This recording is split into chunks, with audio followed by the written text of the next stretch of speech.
మొత్తం అంటే ఇప్పుడు మాత్రమే జరుగుతున్నాయి. ఇప్పుడు మాత్రమే జరుగుతూ ఉంటే చెప్పడానికి మనం దాన్ని ప్రజెంట్ కంటిన్యూస్ టెన్స్ అని చెప్పి అంటాం.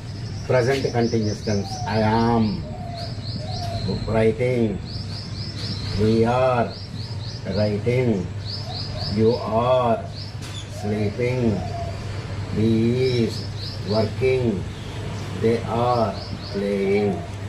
అంటే జరుగుతూ ఉన్నాయి, మన పనులన్నీ కూడా జరుగుతూ ఉన్నాయి, అప్పటికప్పుడు జరుగుతూ ఉంటే అవి చెప్పడానికి మనం ఇంగ్లీష్లో ప్రజెంట్ కంటిన్యూస్ అనేటువంటి టెన్స్ మనం వాడటం జరుగుతుంది. ఇంగ్లీష్ నేర్చుకోవాలనుకునే వాళ్ళందరూ కూడా ఇవన్నీ కూడా తప్పనిసరిగా నేర్చుకోవాలి. ఇవి నేర్చుకోకుండా నేను ఇంగ్లీష్ మాట్లాడేస్తానంటే మాత్రం కష్టం అండి. ఇది మాత్రం ప్రతి ఒక్కరు కూడా గుర్తుపెట్టుకోవాల్సిందే. ఇవన్నీ మేము నేర్చుకోం, మాకు ఇవన్నీ కుదరదు, నాకు యామ్ అంటే యామ్ ఈజార్ అంటే ఏంటో తెలియదు, ఇవి తెలియకుండా నేను ఇంగ్లీష్లో మాట్లాడేయాలి అని చెప్పి మన